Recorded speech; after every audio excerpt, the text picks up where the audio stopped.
G9 Mark II 역시 풀프레임인 S5-2와 마찬가지로 5분간 아무런 이상 없이 견딜 수가 있다. G9 Mark II에서 왼쪽에 있는 영상이 손떨방 기능을 켠 거고 오른쪽에 있는 게 손떨방 영상을 끈 거죠. 특히 주변부로 갈수록 요 마포의 디테일이 훨씬 더 좋아진 거를 알 수가 있습니다. 여기 나뭇잎이나 이런 걸 보시면은 이쪽이 풀프레임 쪽이 블러가 강하게 들어간 게 느껴지죠. 안녕하세요, 스트로베스트 코리아의 권학봉입니다. 네, 오늘은 마포와 풀프레임의 대결을 한번 진행해 보려고 합니다. 마포 카메라는 다들 아시다시피 여기 있는 파나소닉의 G9 Mark II를 사용할 거고, 풀프레임 카메라 역시 최근에 나온 S5-2를 사용했습니다. 네, 우선 빠르게 결론부터 말씀드리자면은 이 마포 카메라라고 해가지고 많이 떨어지는 부분이 있냐, 촬영하면서 풀프레임이 되는데 마포가 안 되는 게 있냐, 이렇게 물어보신다면은 그런 건 없다. 내가 이걸 마포라고 인식을 하지 않는다면은 촬영하면서 크게 그런 느낌 없이 자유롭게 촬영을 할 수 있다, 이런 느낌이 들었습니다. 그렇지만은 이 풀프레임과 비교를 했을 때 차이가 있는 거는 또한 사실이기도 했습니다. 그럼에도 불구하고 이게 렌즈 탓인지는 모르겠지만은 마포가 오히려 더 나은 점도 있었다. 이 점도 꼭 말씀드리고 싶습니다. 네, 그러면은 이 마포 카메라를 가지고 5분간 비를 맞추는 실험부터 해서 해상도 대결과 여러 가지 이 사진에 있어서 이 낮과 밤을 나눠 가지고 이 풀프레임과 비교를 하는 영상을 진행해 보도록 하겠습니다. 흥미진진한 영상 바로 시작하도록 하겠습니다. 네, 우선 가장 먼저 5분간 비 맞추는 실험을 진행했습니다. 보시는 것과 같이 G9 Mark II 1235 f2.8 렌즈를 끼워 가지고 인터벌 촬영을 진행하는 동안에 비를 5분 동안 맞추는 실험을 진행했습니다. 제가 리뷰한 카메라들은 이 웨더 실링 테스트를 피할 수가 없죠. 당연히 이 카메라 역시 5분 동안 비를 맞춰 가지고 이상이 생겼을 경우 이거는 들고 다니면서 촬영하기에는 약간 마음의 부담이 되는 그런 카메라다. 마음이 든든하지가 않다, 이런 느낌이 있습니다. 물론 이 실험 같은 경우에는 제조사에서 좋아하지 않는 공식적으로 이 의미가 없는 그런 실험이긴 하지만은 제 스스로 이 카메라를 사용을 하면서 갑자기 비가 내리거나 이런 상황을 만났을 때 피해야 되는지 아니면은 자신있게 계속 촬영을 해도 되는지 그 점을 꼭 알고 싶기 때문에 항상 이렇게 진행을 합니다. G9 Mark II 역시 풀프레임인 S5-2와 마찬가지로 5분간 아무런 이상 없이 견딜 수가 있다. 비 오는 양이 여러분들이 보셔서 아시겠지만은 엄청난 소나기보다는 좀 덜하지만은 그렇다고 결코 보슬비 같은 뭐 그 정도 레벨은 아니거든요. 충분히 축축하게 완전히 젖을 수 있는 이 정도 양을 5분 동안 버틴다. 그렇다면은 웬만한 비를 맞으면서 촬영을 했을 때도 크게 문제가 없다, 이렇게 볼 수가 있습니다. 그렇기 때문에 여러분들이 보시는 대로 이 배터리 슬롯 안으로 이 물이 들어오질 않죠. 그 다음에 메모리 슬롯 안으로도 전혀 물이 들어오지 않는 것을 완전히 확인을 했고, 정상 작동하는 것도 완전히 확인을 했습니다. 네, 그래서 이 웨더 실링 부분에 있어 가지고는 풀프레임과 동급이다. 전혀 꿀리지 않고 열심히 비 오는 날 촬영해도 제가 봤을 때 문제가 되지 않는다. 그럼에도 불구하고 제조사에서는 비 맞는 곳에서 촬영하는 거를 보정하지는 않습니다. 그렇지만은 제가 실험을 했기 때문에 웬만한 거는 문제가 안 된다, 크게 비 맞아도 문제 안 된다, 이렇게 말씀드릴 수가 있습니다.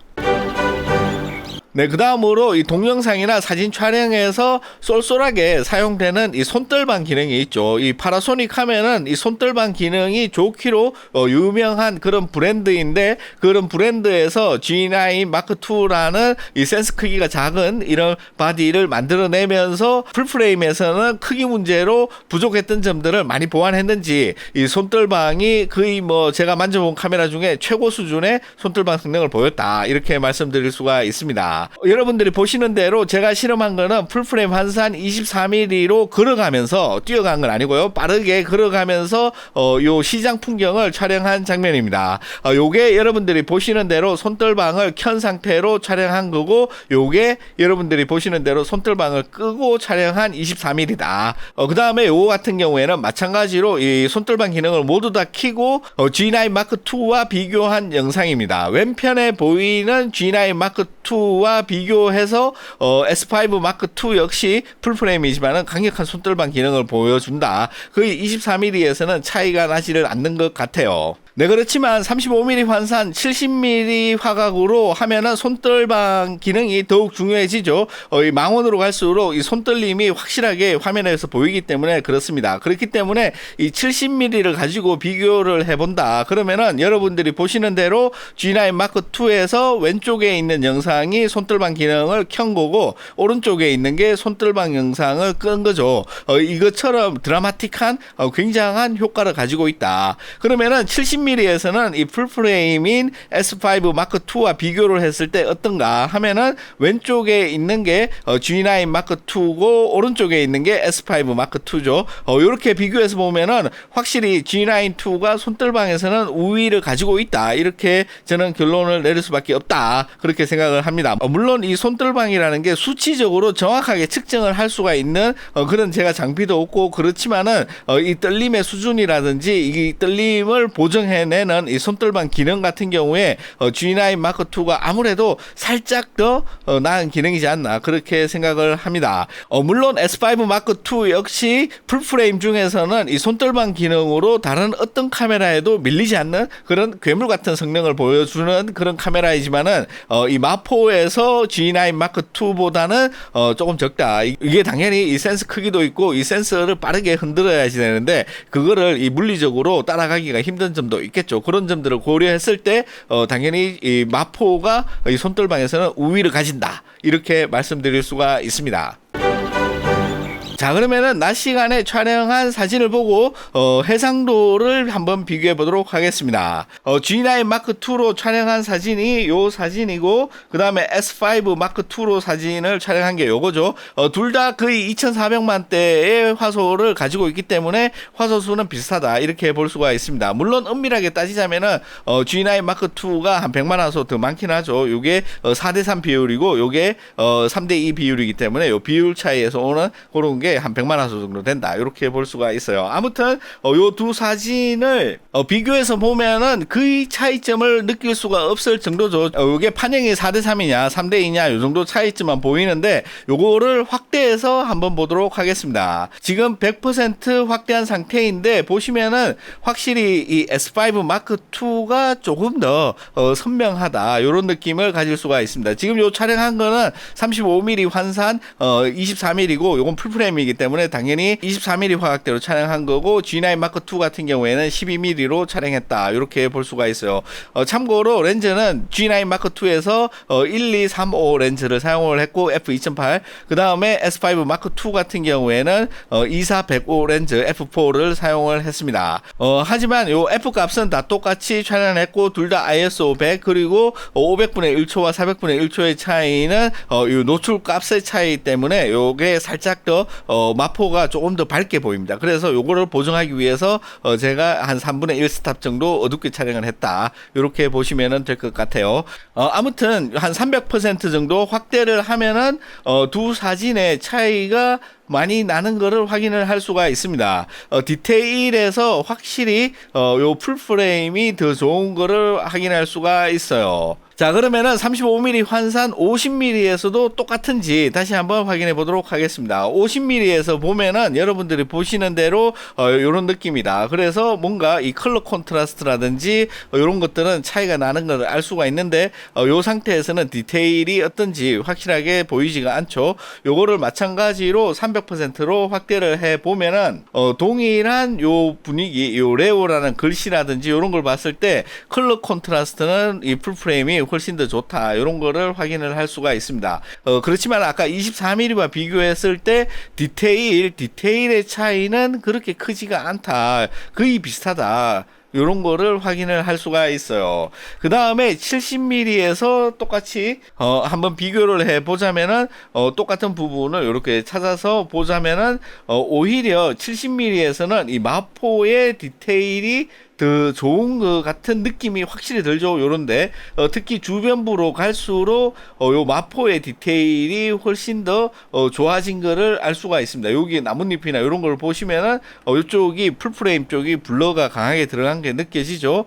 물론 요 차이가 렌즈 자체의 해상력 차이도 있을 수가 있겠지만은 이 마포가 광각으로 갔을 때 해상도의 이득이 크지가 않다. 오히려 망원 쪽으로 갔을 때 해상도의 이득이 큰 거를 알 수가 있어요. 그렇다면은 적어도 50mm 이상인 부분에 있어서는 마포가 오히려 화질에서 우위점을 가질 수도 있다, 이런 말이 될 수가 있을 것 같습니다. 특히 이 풀프레임 같은 경우에 이 센스가 크기 때문에 이 중앙부와 주변부의 차이가 크다면은 이 마포의 장점 같은 경우 이 센서가 작은 게 오히려 이 주변부 화질 저하가 적다, 이런 장점으로 돌아올 수도 있다라는 내용이지 않을까, 저는 그렇게 생각을 합니다. 그래서 이 마포 35mm 환산 70mm로 찍은 것과 이 풀프레임 70mm로 찍은 것에 둘이 거의 똑같은 시간에 촬영을 했는데, 이게 구름이 왔다 갔다 해가지고 셔터 스피드가 살짝 차이가 나죠. 그렇지만은 거의 뭐 3분의 1 스탑이니까 거의 동일하다고 보고, 이 중앙부의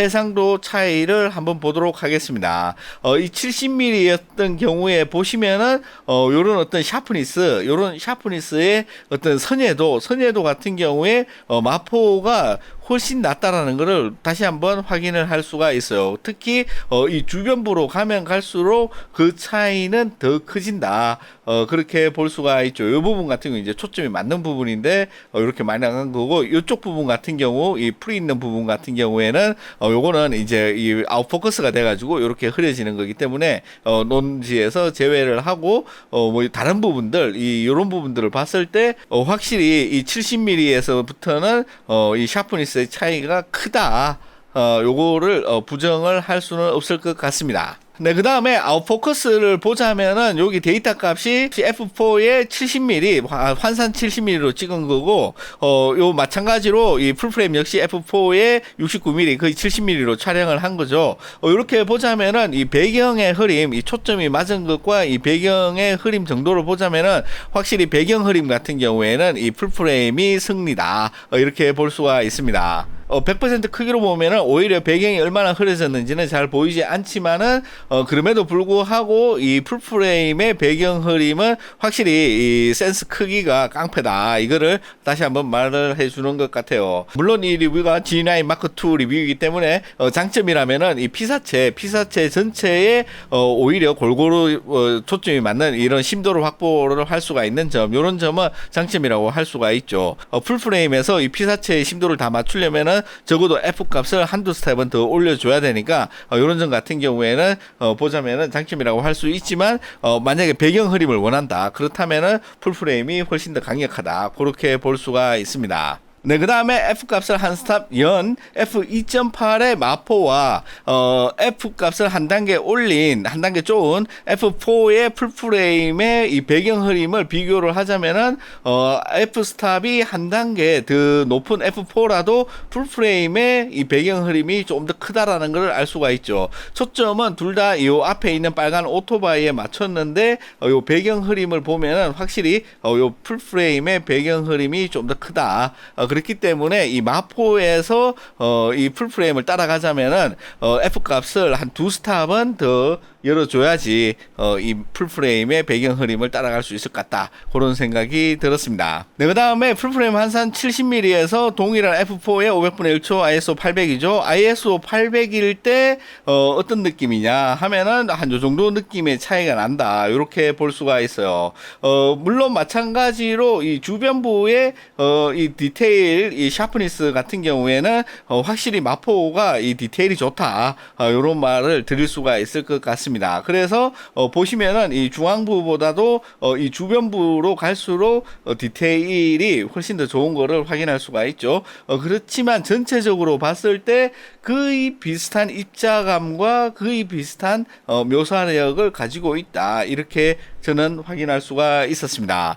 네, 그래서 이 낮 시간에 사용할 때 같은 경우에 이 배경 흐림 같은 경우 확실히 이 풀프레임에 이점이 있었고, 그리고 광각으로 가면 갈수록 이 풀프레임이 조금 더 이점이 있었다, 샤프니스에 이점이 있었다, 이렇게 볼 수가 있고, 망원으로 갈수록 50mm 이상, 이 풀프레임 한산 50mm 이상으로 갔을 때 오히려 마포가 더 선명하게 이 선여도가 훨씬 더 높을 수가 있다라는 점이 꽤 놀라운 점이었다, 이렇게 말씀을 드릴 수가 있습니다. 그 외 부분에서는 크게 다른 점을 찾을 수가 없었어요. 네, 그렇다면은 풀프의 강점, 이 야간에는 어떤 차이점이 있을까, 거기에 대해서 한번 살펴보도록 하겠습니다. 네, 보시는 대로 마포 같은 경우에 2.8이고 여기 풀프 같은 경우에 F4죠. 그렇기 때문에 약 한 스탑 정도 밝기 차이가 나고 나머지 데이터 값은 다 똑같은 거를 알 수가 있어요. 그래서 이렇게 확대를 해 보면은 2.8인데도 불구하고 요 소점이 맞는 이 전체적인 요 부분 같은 경우에 확실히 심도가 깊다. 이렇게 말씀을 드릴 수가 있습니다. 네, 이렇게 마포에서는 F2.8, 이 풀프에서는 4.0으로 했고 나머지 값은 동일하게 촬영을 했기 때문에 한 스탑 정도 요 밝기 차이가 나죠. 요렇게 이제 가족들이 모여가지고 풍등을 날리는 러이크라통 축제에서 제가 이렇게 촬영을 했습니다. 보시면은 요게 이제 초점 맞는 이 부분도 다르고 여기 있는 풀프 같은 경우에 인물에 초점이 맞았고 마포 같은 경우에는 이 백그라운드 이 여기에 초점이 맞았죠. 디테일 같은 경우에 비교는 좀 그렇고 어두움에서 입자감은 요 정도다. 요렇게 볼 수가 있어요. 보시면은 잘 안 보이죠. 그래가지고 요거를 한 1600% 16배 확대를 하면은 요런 느낌의 입자감이 보인다. 그래서 확실히 어두운 부분에 있어서 노이즈 같은 경우에 마포가 전혀 유리하지 않다. 좀 불리하다. 이렇게 볼 수가 있습니다.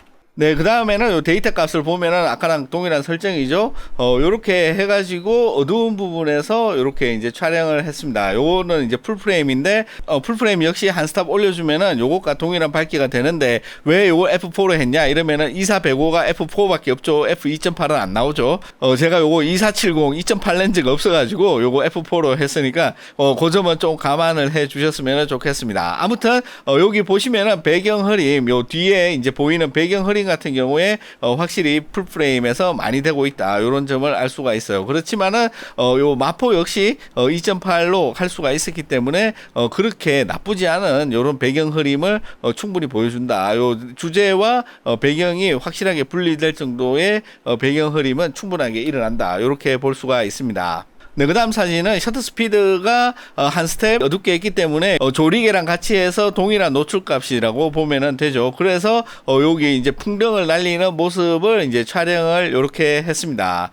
동일 인물인데 이게 시간차, 이게 동시에 제가 두 카메라를 양손에 들고 찍을 수가 있기 때문에 시간차가 좀 있죠. 아무튼 이런 느낌이고 한 300%로 확대했을 때 보시면은 입자감은 이런 느낌이 든다. 이런 어떤 그레인이 있다. 이렇게 볼 수가 있어요. 이 정도 차이인데 마포가 확실히 어두운 부분에 있어서 노이즈가 있다는 말은 사실인 걸로 생각이 됩니다. 하지만 요즘 같은 경우에는 이 인공지능 노이즈 보정이 있기 때문에 인공지능을 통해 가지고 노이즈 보정을 하면은 이렇게 드라마틱하게 노이즈를 바꿀 수가 있다. 여기 있는 게 원본이고 여기 있는 게 인공지능으로 노이즈 보정을 한 거죠. 굉장히 노이즈를 잘 잡는다. 그래서 노이즈 때문에 이제 마포는 못 쓰겠다. 이런 얘기는 이제 쑥 들어갔죠. 쑥 들어가가지고 여러분들이 보시는 대로 노이즈는 아주 잘 잡는다. 특히 이런 어떤 디지털 노이즈 같은 경우에는 인공지능이 거의 뭐 극복을 했다. 이렇게 볼 수가 있습니다. 요게 나온 게 올해 처음 나온 기능이고 조금만 더 인공지능이 발전을 하면은 더욱더 보정을 잘 하겠죠. 그렇기 때문에 야간 노이즈 때문에 마포 못 쓴다. 이런 얘기는 많이 쑥 들어갔다고 할 수가 있어요. 네, 그 다음에 요 촬영한 사진은 이제 다들 이 풍등을 날리는데 가족 간, 연인 간 이렇게 날리는데 요 분이 이제 혼자 쓸쓸하게 날리는 걸 보니까 마치 여러분들이 생각하는 것 같기도 하고 뚝배기. 아, 농담이고요. 아무튼 요 사진을 보면은 요분 혼자서 꿋꿋하게 이 풍등을 축제 현장에 와서 날리는 걸 보고 참 공감이 간다. 그래가지고 요렇게 촬영을 했습니다. 요게 이제 마포로 촬영한 사진이죠.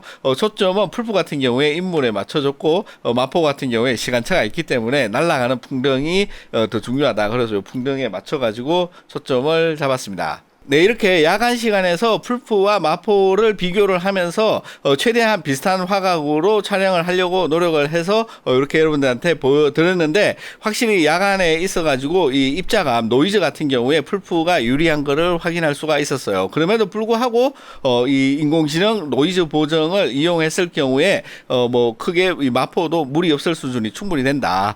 물론 옛날 기술로 만들어진 센서 같은 경우에 굉장히 노이즈가 심했던 게 마포의 사실이기도 했지만은 최신 센서의 마포 같은 경우에는 제가 봤을 때 이 정도면은 노이즈 억제를 굉장히 잘하는 센서다. 이렇게 볼 수가 있었습니다.